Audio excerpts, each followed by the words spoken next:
오늘 우리에게 주신 하나님의 말씀 시편 126편 1절로 6절까지 우리 다 찾으셨으면 같이 한 목소리로 말씀 읽도록 하겠습니다. 여호와께서 시온의 포로를 돌려 보내실 때 우리는 꿈꾸는 것 같았도다. 그때 우리 입에는 웃음이 가득하고 우리 혀에는 찬양이 찼었도다. 그때 문나라 가운데에서 말하기를 여호와께서 그들을 위하여 큰 일을 행하셨다 하였도다. 여호와께서 우리를 위하여 큰 일을 행하셨으니 우리는 기쁘도다. 여호와여 우리의 포로를 남방 시내들같이 돌려보내소서. 눈물을 흘리며 씨를 뿌리는 자는 기쁨으로 거두리로다. 울며 씨를 뿌리러 나가는 자는 반드시 기쁨으로 그 곡식단을 가지고 돌아오리로다. 아멘. 이런 말이 있습니다. 눈물 젖은 빵을 먹어보지 못한 사람과는 뭘 논하지 말라? 인생을 논하지 말라. 독일의 에므로인 괴테가 남긴 이야기인데요. 눈물이 날 정도로 어려운 시련을 겪어보지 않은 사람은 인생의 깊은 맛을 알지 못하기 때문에 그렇습니다. 그런데 이것을 해내기 위해서 눈물 젖은 기도를 해보지 못한 사람과는 뭘 논하지 말라고 해야 될까요? 신앙을 논하지 말라라고 해야 될 것입니다. 인생을 살면서 고통스러울 때 눈물로 기도해보지 않은 사람은 어찌 보면 살아계신 하나님의 그 사랑과 능력을 체험할 수 없기 때문에 신앙의 본질에 대해서 이야기하기가 쉽지 않게 되어지죠. 그 사람들은 나름대로 자신의 목표를 가지고 애쓰고 노력합니다. 그런데 역부족일 때가 많이 있죠. 노력을 안 해서 그런 것이 아니라 아무리 노력해도 뜻대로 안 되는 부분이 생기는 거예요. 결국에는 우리 믿음의 사람들은 이 절대 주권자인 하나님의 손에 승부가 나는 줄로 믿습니다. 내 노력에 의해서, 내 애씀에 의해서 승부가 나는 게 아니라 주권자이신 하나님, 나 인생의 주관자이신 하나님에 의해서 승부가 나는 거예요. 그렇기 때문에 하나님 앞에 엎드리는 사람이 이기는 것이고요. 열심히 노력하고 애쓰는 사람이 이기는 것이 아니게 되어져요. 우리 신앙에서 정말 눈물을 빼놓을 수는 없습니다. 그 물질 자체로 보면 이 눈물은 별거 아니에요. 실험실에서 눈물의 성분을 뽑아가지고 흐르는 눈물을 받아가지고 테스트해봤습니다. 그랬더니 이 눈물에는 물이 90%, 그리고 소금기가 7%, 단백질이 2%, 그리고 점액소가 1%로 이루어졌다고 그래요. 그러니까 이 눈물에는 우리의 그런 어떤 이 감정적인 요소가 하나도 없는 거예요. 다 물질로만 구성되어져 있습니다. 그런데 신기하게 이 눈물은요, 사람의 감정과 연결되어 있어요. 심지어 더 깊은 영혼과도 연결되어 있습니다. 그래서 신앙생활 하다 보면은 눈물을 흘릴 수밖에 없는데, 어떤 분은 이렇게 얘기해요. 나는 교회 다녀도 눈물이 안 나와. 이게 참 좋은 얘기긴 해죠. 그러니까 얼마나 기쁘고 얼마나 행복하고 좋은 일만 생기니까 눈물이 안 나겠어요. 근데 그건 이상한 거예요. 근데 일상의 삶에서 눈물이 안 나는 것은 좋은 건데, 신앙생활에서 눈물이 안 난다? 뭔가 이상한 거예요. 조금 기다려봐야 돼요. 그러면은 신앙생활을 계속하다 보면 반드시 눈물 날 때가 찾아옵니다. 안 좋은 일이 생기는 게 아니라 하나님께서 은혜 주실 때가 있다라는 거죠. 반대로 어떤 분은 예배만 드리면, 기도만 하면 눈물로 옆 사람 눈치도 보이고 또 부끄럽기도 하고 참 창피하다고. 근데 이게 부끄러운 것도 아니고 창피한 것도 아니고요. 눈물이 예배 시간에 기도하는데 찬양하는데 눈물이 난다는 것은 좋은 거예요. 부러운 거죠. 혹시 여러분들 눈물 날 때 몰래 닦지 마시고 대놓고 닦으시기 바랍니다. 왜냐하면 나 은혜 받고 있다. 티내는 거예요. 근데 은혜 받은 사람은 또 티를 내면 안 되니까 몰래 닦아야 되죠. 그런 의미에서 신앙생활과 그리고 이 눈물은 정말 밀접한 관계가 있습니다. 그런 의미에서 이 눈물 신앙, 이게 우리에게 있어서는 정말 필요한 그런 믿음의 모습입니다. 오늘 시편 126편 1절과 6절 정말 짧은 그러한 시죠. 근데 이 시는 바벨론 포로 기한 때 지은 시예요. 누가 지었는지 모르겠습니다. 그런데 이스라엘 백성들이 하나님 앞에 범죄하고 우상 숭배를 계속하다가 하나님께서 그들을 더 이상 찾아보지 못하시고 진노하셔서 그들을 아예 멸할 수는 없으니까, 하나님의 약속이 있으니까, 언약의 백성이니까 그들을 바벨론으로 이제는 이주시키기로 마음먹습니다. 그것은 하나님의 징계였고 하나님의 진노의 모습이었어요. 그리고 그곳에서 이스라엘 백성들은 70년 동안 머물면서 하나님의 마음, 하나님 앞에 살아가는 것이 무엇인지를 깨닫기를 원하시는 하나님의 뜻을 그들은 깨달아요. 그래서 126편은 이 포로 1차 기한 직후에 기록되는 것인데, 바벨론이 멸망하고 바사 제국에 세워진 초대 왕, 이 고레스 왕 때 이 일이 일어났습니다. 그러니까 시편 기자는 1차 포로 기한을 회고하면서 그 감격과 기쁨을 생생하게 표현하는데 한번 상상해 보세요. 엊그제가 무슨 날이었죠? 광복절이었죠. 광복이라는 것은 이 빛을 회복한다라는 뜻이에요. 무슨 빛을요? 이 나라의 빛, 이 민족에 대한 빛. 저 인도의 타고르 시인은 이 우리 조선을 뭐라고 했습니까? 동방의 빛이라고 했어요. 그러니까 하나님께서, 그리고 또한 이 나라가 정말 많은 외세의 침략 가운데서도 정말 망하지 않고 견디고 그리고 버티고 또한 여기까지 오게 되어지면서 지켜낸 그 빛, 그 빛을 다시 회복하는 것이 광복절이죠. 근데 이 광복절에 제일 먼저 한 것이 뭐예요? 대한 독립 만세였어요. 뭐 사람들마다 정치 그룹을 만들고 누가 다음 초대 대통령이 될 거냐, 누가 이 나라를 다스릴까, 그거 안 했어요. 모든 사람들이, 정치인들까지 군인들까지 다 거리로 튀어나와서 대한 독립 만세를 외쳤습니다. 그게 그들의 영혼이었고 소망이었습니다. 근데 1차 포로 기한을 딱 할 때 포로로 끌려간 이스라엘 백성들이 70년 동안 그들은요 정말 사람답지 못한 세월을 보냈어요. 그래서 그들은 그 바벨론 강가에서, 그들이 살고 있는 그 지역에서 정말 하루하루 연명하는 것이 그들의 과업일 정도로 그들은 너무 힘든 세월을 살았기 때문에 이제 다시 고국으로 돌아간대, 내일 고국으로 출발한대, 그때까지도 못 믿었어요. 왜냐면 진짜야?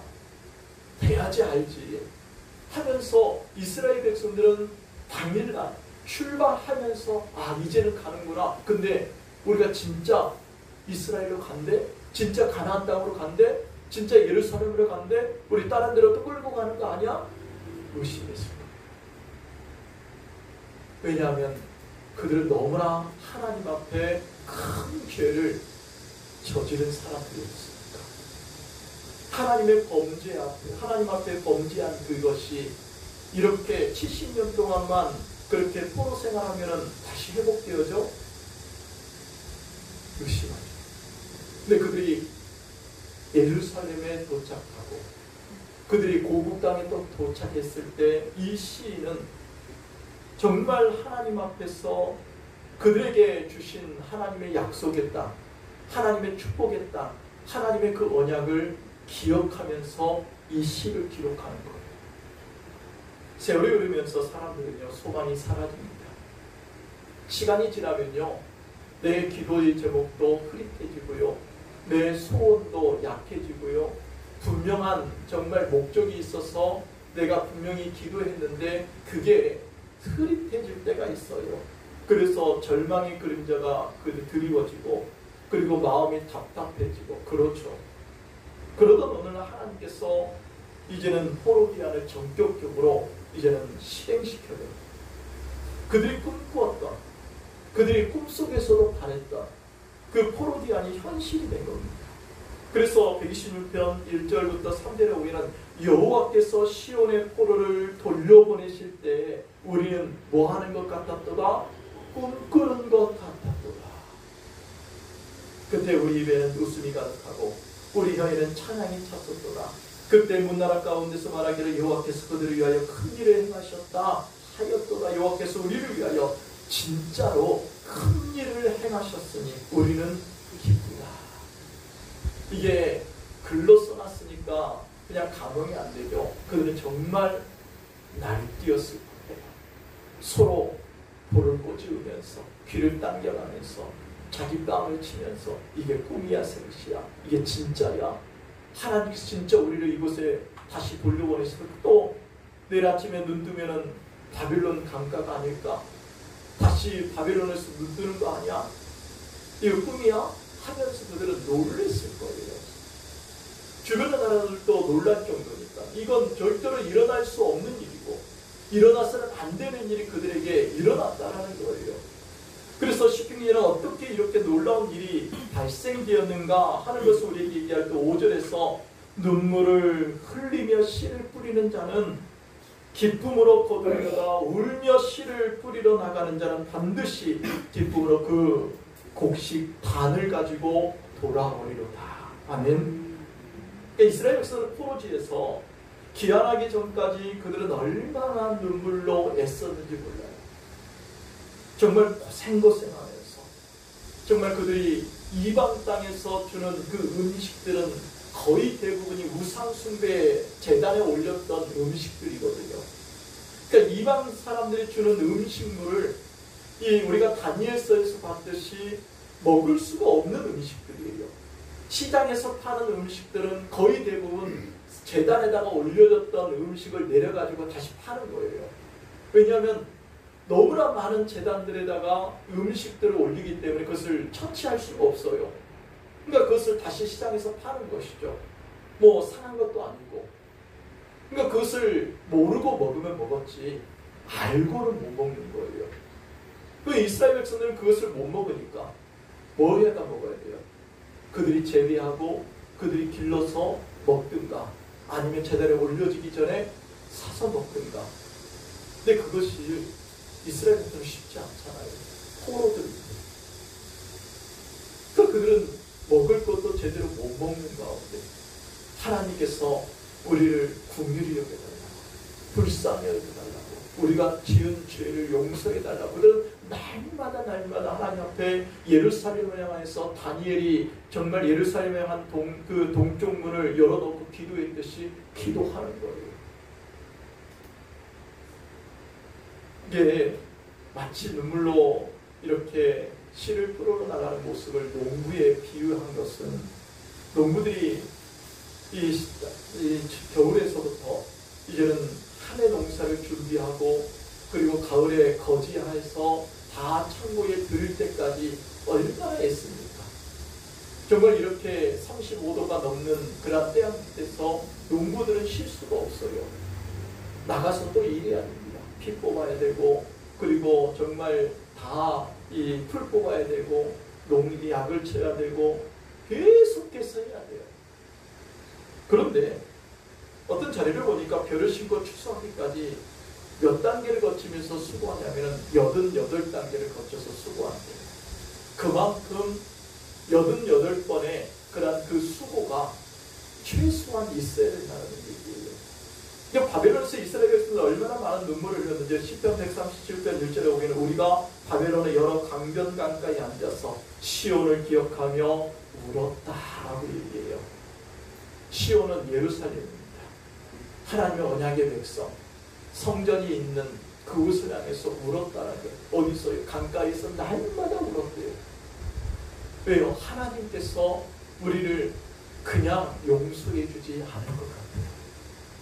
내가 정말 나의 그런 우리 민족이 우리 조상들이 지은 죄, 우리의 자녀들이 이곳에서 살아서는 안 되니까 이제는 고국으로 돌아가서 마음껏 하나님을 찬양하고 하나님께 예배하고 자녀들을 양육할 수 있는 그러한 그 은혜를 달라고. 근데 이런 눈물이 헛되지 않은 이유가 뭡니까? 추수가 있기 때문이죠. 하나님께서 거두게 하시는 거예요. 농부들이 힘들게 눈물이 나도 굳이 농사를 짓는 이유는 추수의 기쁨이 있습니다. 엄마들이 아기를 10달 동안 배에 안고 그렇게 정말 어떻게 보면은 정말 자신의 어떻게 보면 자신의 생명을 정말 담보로 아이를 키우는 거잖아요. 10달 동안 엄마에게 쪽쪽 빨아먹은 빨대 꽂고 빨아먹은 아기를 뭐가 이쁘다고 정말 그 고생 그런 산통을 겪으면서 아기를 낳아요. 내 새끼니까. 그 아기 낳고 나서 이제는 10달 동안 품은 내 새끼를, 내 자식을 보는 순간 없어져요? 없어지고요. 그냥 해소만 되지 그 고통 여전히 남아있는 거예요. 그렇기 때문에 이스라엘 백성들이 바벨론 강가에서 하나님의 놀라운 그 부유하심과 그 은혜를 구하며 기도하는 거예요. 시인은 시편 126편 4절에서 뭐라고 얘기하냐면 여호와여 우리 포로를 남방 시내들 같이 돌려보내소서라고 얘기합니다. 그러니까 남방은 이스라엘 남쪽에 있는 땅이에요. 그러니까 남방 시내들을 같이 돌려보내라는 것은 거기는 사막지대처럼 보여지는데 비가 한번 오면은 정말 그 강줄기가 이 물이 가득 채워집니다. 근데 물이 가득 채워진 그 강줄기가 비가 딱 그치면은 물이 언제 흘른다는 듯이 싹 말라버려요. 그런데 비가 다시 오면은 거기에 물이 가득 또 채워집니다. 홍수처럼 막 밀려가요. 그런 시내처럼 하나님께서 다시 한번 우리의 그런 자녀들을, 우리를 저 고향 땅으로 흘려보내달라고 간구하는 거예요. 여기서 하나님의 이 시인은 하나님의 법칙을 우리에게 가르쳐 주는데 그것은 심음과 거둠에 대해서 얘기하는 거예요. 심으면 거두어진다는 거예요. 파종을 하면 추수하게 된다는 거예요. 우리가 기도하고 우리가 간구하고 우리가 흘린 모든 눈물은 중간에서 사라지는 것이 없다라는 것을 말씀합니다. 우리의 모든 기도의 그런 글자라도 하나님께서는 이 땅에 흘러가지 않도록 다 주워 담으셔요. 여러분들의 기도는요, 하나님께서 다 담으십니다. 다 들으십니다. 그것이 내가 정말 연약한 기도가, 내가 정말 강하게 정말 성령에 충만하게 기도하든 그 모든 기도는 하나님께서 다 들으시고 하나님께서 끝내는 응답하여 주시는 줄로 믿습니다. 그래서 사도 바울도 갈라디아서 6장 7절에서 이렇게 말씀해, 스스로 속이지 말라. 하나님은 업신여기를 받지 아니하시나니 사람이 무엇으로 심든지 그대로 거두리라. 아멘. 그러니까 콩을 심으면 뭐가 나요? 콩이 나고, 팥을 심으면 팥이 나고, 얼렁뚱땅 심으면 얼른 쭉정이가 나오고, 그러면 기도를 심으면 뭐가 나올까요? 응답이 나오고, 믿음을 심으면요 축복이 주어지는 거예요. 우리는 이거에 대해서 분명히 믿는 거예요. 하나님께서 내가 기도하면 응답하시는 하나님, 내가 믿음으로 심으면 하나님께서는 축복으로 채워주시는 하나님, 하나님은 약속의 하나님이시기 때문에 이 성경의 모든 구절 속에 있는 약속들에 대해서 하나님께서는 허투루 여기지 않으신다는 거예요. 아멘. 그러니까 그것을 내가 믿고 하나님 앞에 나가는 거예요. 그러면 우리가 어떻게 하면 좋습니까? 정말 하나님의 약속을 믿는 성도라면 그 약속 붙들고 하나님 앞에 가지고 나가는 거예요. 어떻게 나갑니까? 약속 붙들고요. 무슨 약속을요? 하나님께서 주신 약속. 하나님 저에게 이런 약속 주셨잖아요. 하나님 이런 말씀의 약속이 있잖아요. 너는 내게 부르짖으라 내가 너에게 응답하겠다 약속하셨잖아요. 하나님 하나님께서 아무것도 염려하지 말고 오직 모든 일에 기도 간구로 구할 것을 아뢰라. 그래야 모든 일과 뛰어난 하나님의 평을 그리스도 예수 안에 너희 마음과 생각을 지키신다라고 약속하셨잖아요. 하나님 약속 붙들고 하나님 나갑니다. 하나님 약속을 이루어 주세요. 하나님 역사해 주세요. 크고 은밀한 일로 역사해 주세요. 하나님께서 찾으면 찾게 된다고 하셨잖아요. 두드리면 열린다고 하셨잖아요. 그러니 하나님 내가 그 약속 붙들고 나갑니다. 하나님 약속을 이루어 주세요. 이게 약속 붙들고 나가는 거예요. 그냥 하나님 제가 하나님 자녀잖아요. 하나님은 우리 아버지잖아요. 하나님 역사해 주 이게 아니고요. 하나님이 약속 붙든다는 것은 하나님께서 우리에게 주신 이 하나님의 약속의 말씀, 하나님의 언약의 말씀 붙들고 나가는 거예요. 그렇기 때문에 주보에다가 계속해서 한 주간 동안 암송해야 될 구절을 올리는 이유가 그 말씀의 약속 붙들고 하나님 앞에 나가라고. 정말 내 말로 나가는 것이 아니라 하나님의 약속을 붙들고 나가면 하나님께서는 법에 약해요. 그래서 하나님의 약속의 이 법을 가지고 가는 거예요. 하나님과 저하고 사인했잖아요. 하나님께서 저한테 약속 붙들고 나오면 하나님께서 약속들을 해주신다면서요. 제가 언약의 자녀이고 하나님 언약의 하나님이시면 하나님 이 약속이 이루어지도록 하나님 역사해 주세요. 은혜 베풀어 주세요. 하나님께서는 그 약속대로 우리에게 은혜를 베풀어 주시고 우리에게 역사하여 주실 줄로 믿습니다. 아멘. 그렇기 때문에 우리는 하나님 앞에 기도하러 갈 때마다, 예배하러 갈 때마다, 정말 하나님 앞에 찬양하며 하나님 앞에 나아갈 때마다 그 약속 붙들고 계속해서 하나님의 약속 내가 의지하며 나아갑니다. 내가 정말 내 믿음은 정말 연약한데 별 볼 일 없는데 하나님의 약속은 크잖아요. 하나님께서 직접 주신 것이니까 하나님 역사해 주세요. 하나님 이루어 주실 줄로 내가 믿습니다. 겨자씨 하나만한 그 작은 믿음이라도 하나님께서는 그대로 해주겠다고 하셨습니다. 그대로 해주실 줄로 믿습니다. 아멘. 여러분, 그렇다면 여러분들은 지금 뭐 해야 됩니까? 그 약속을 붙들어야죠. 그 약속을 찾아야 돼요. 하나님하고 나하고 맺은 약속이 뭐지? 하나님께서 나에게 주신 약속이 뭐지? 딱 기억나는 약속이 있으신가요? 언약의 말씀이 있으신가요? 있기를 주님의 이름으로 축복합니다. 아멘. 그걸 붙들고 나가는 거예요. 그래서 우리는 하나님 앞에 그 은혜를 가지고 나아가는데 오늘 이 시인은 뭐라고 얘기하냐면 126편 1절에서 뭐라고 얘기해요? 같이 한번 읽도록 하겠습니다. 같이 읽겠습니다. 시작.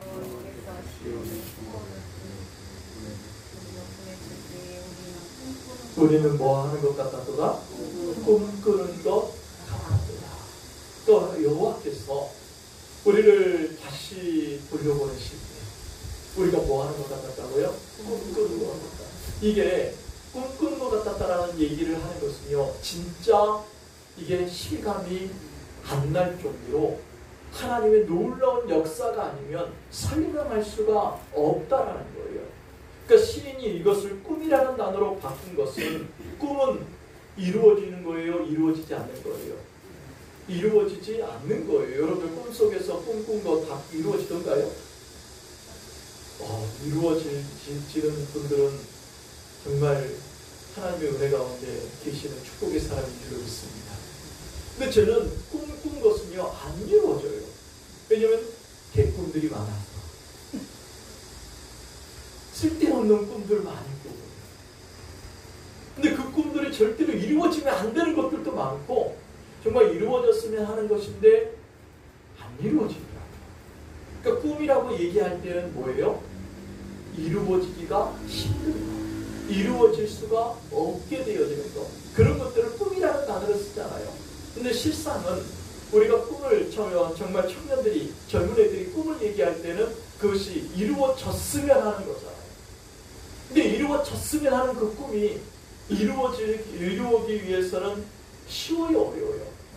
어려워요. 그러니까 꿈이라는 단어를 써요. 꿈은 이루어지기가 힘드니까. 그런데 우리가 믿는 하나님은 어떤 하나님이십니까?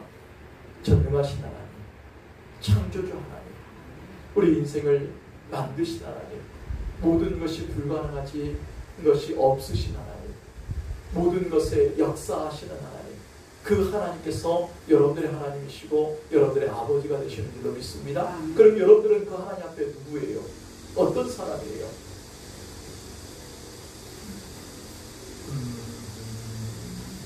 글쎄요. 이거 하면 안 돼요. 여러분들은 하나님 앞에 어떤 사람이에요? 나는 하나님의 자녀다. 나는 하나님의 백성이다.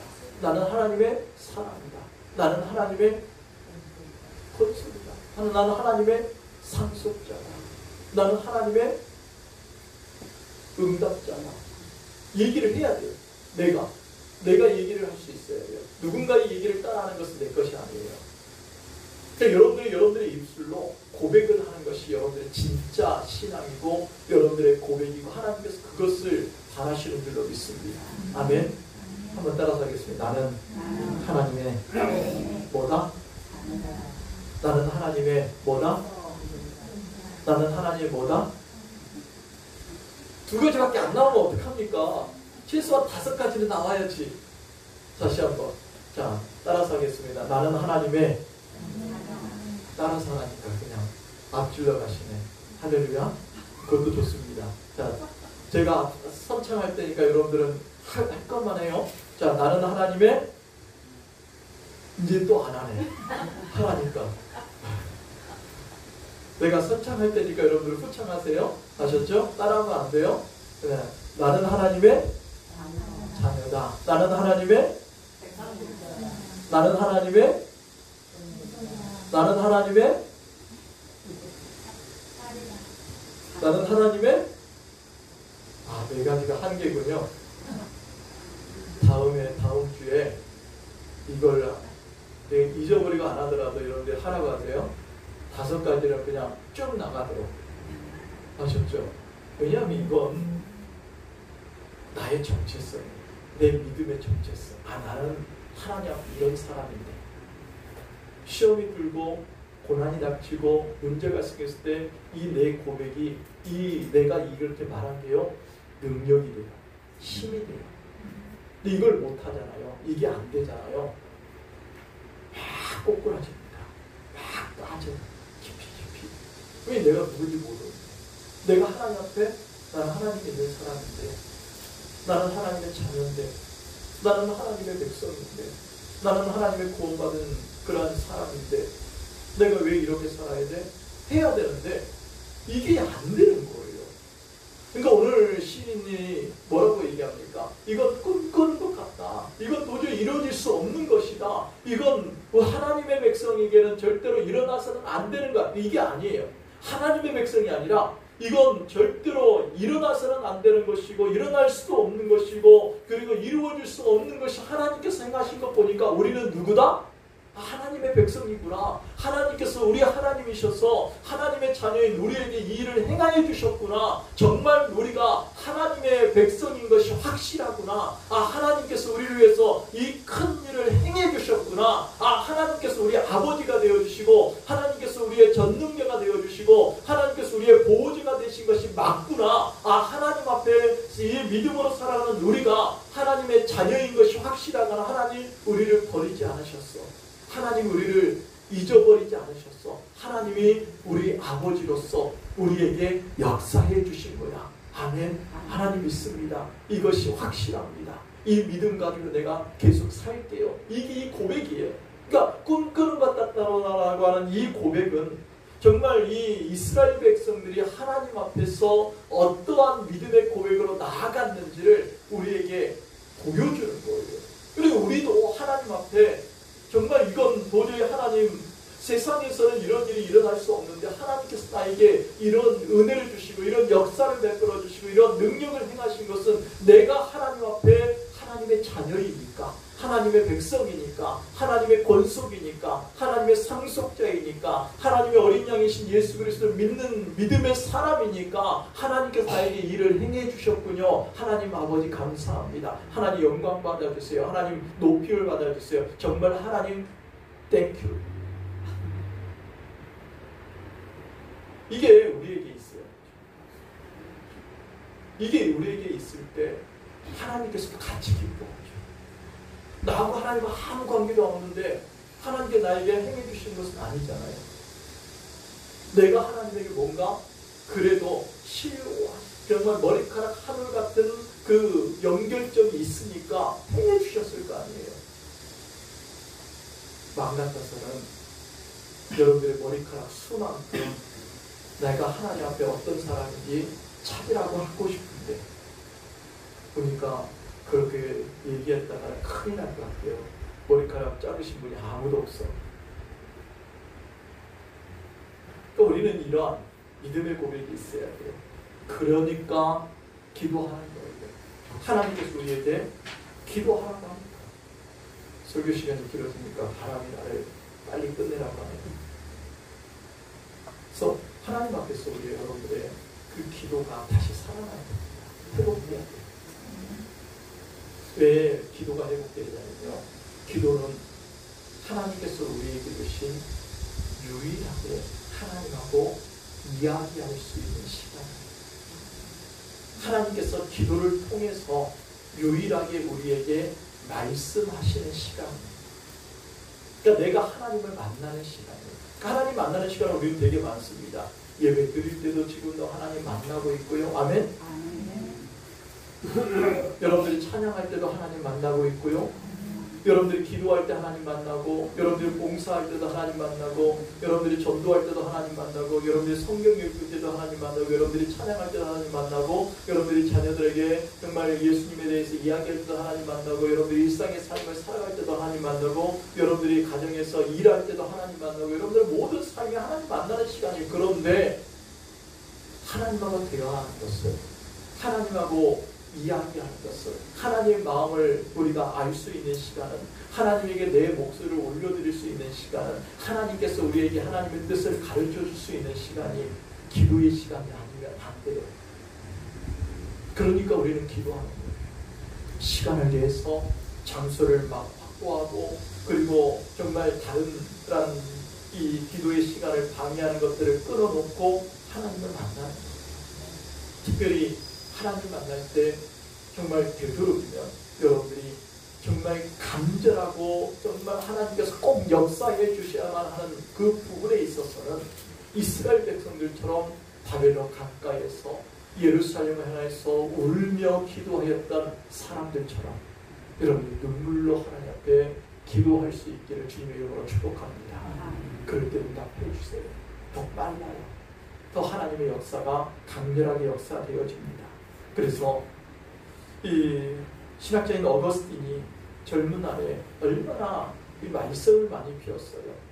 엄마의 속을 가장 많이 이 속썩인 그런 신학자, 목사님 중에 1등일 거예요. 어거스틴이. 그런데 그 엄마 이름이 모니카인데 그 모니카는 정말 손이 문드러지고 문드러진 사람이에요. 어릴 때 나갔어요. 가출했어요. 10대 초에 가출해가지고 정말 이 뒷골목에서 살고, 그리고 여자 만나가지고 또 사생아 낳고, 그리고 마약하고 술 마시고 별의별 짓 다 했어요. 심지어는 이 어거스틴이 뭐까지 했냐면은 인신매매까지 배 타고. 왜냐하면 그 당시에는 그것이 흔하게 있었던 일이니까 죄책감이 안 들었어요. 근데 그 어머니 모니카는 그 아들을 위해서 계속 교회 가서 기도하는 거예요. 그 교회에 이 목사님이었던 암브로시우스가 그 모니카의 그런 기도하는 모습을 보면서 이런 얘기를 했습니다. 따라서 하겠습니다. 눈물로 기도하는 자식은 결코 망하는 법이 없다. 다시 다시 한번 합니다. 눈물로 기도하는 자식은 결코 망하는 법이 없다. 다시 한번 합니다. 눈물로 기도하는 자식은 결코 망하는 법이 없다. 아멘. 그것을 꾹꾸려면 어떻게 해요?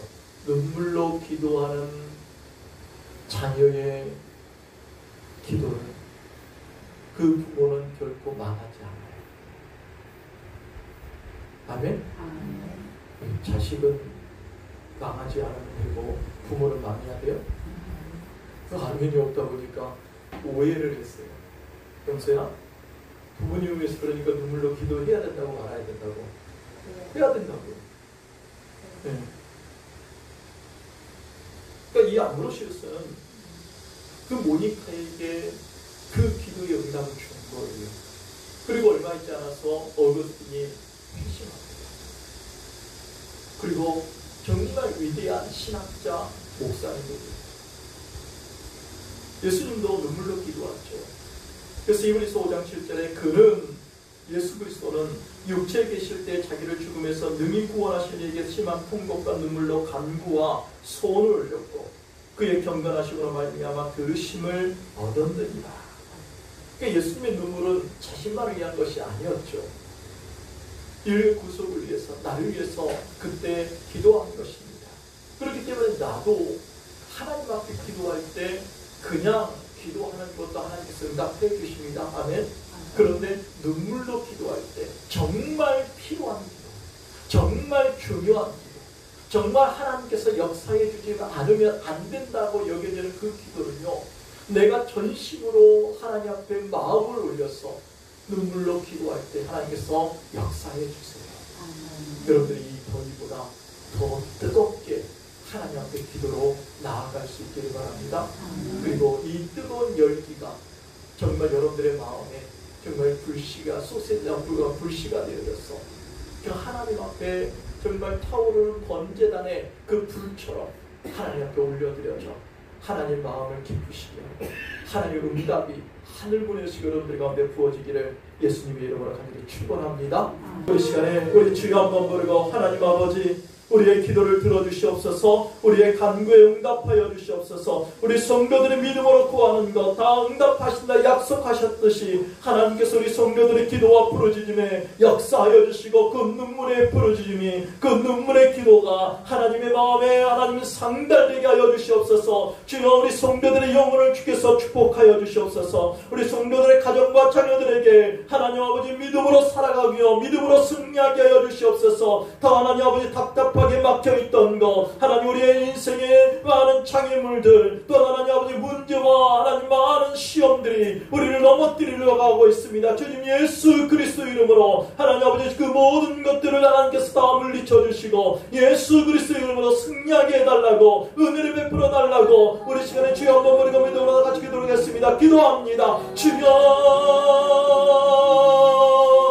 살아계신 하나님 나의 아버지 주께서 우리 성도들의 기도에 응답하여 주시옵소서. 우리 성도들의 기도에 응답하여 주시옵소서. 우리 성도들의 기도에 응답하여 주시옵소서. 우리 성도들의 부르짖음에 하나님 역사하여 주시옵소서. 하나님 아버지 주여 우리는 하나님의 자녀입니다. 하나님께서 나의 하나님이시며 나의 아버지시며 나의 전능자이시며 나의 능력이시며 나의 힘이시며 나의 하나님 아버지 소망이십니다. 나의 하나님 피난처이신 하나님 아버지 나의 하나님 모든 방패가 되시고 나의 검이 되신 하나님 아버지 우리를 하나님 아버지 모든 시험과 환난과 문제 속에서 우리를 건지시는 하나님이십니다. 나는 하나님의 자녀이며 나는 하나님의 백성입니다. 나는 하나님의 권속이며 나는 하나님께서 구원하신 하나님의 사람입니다.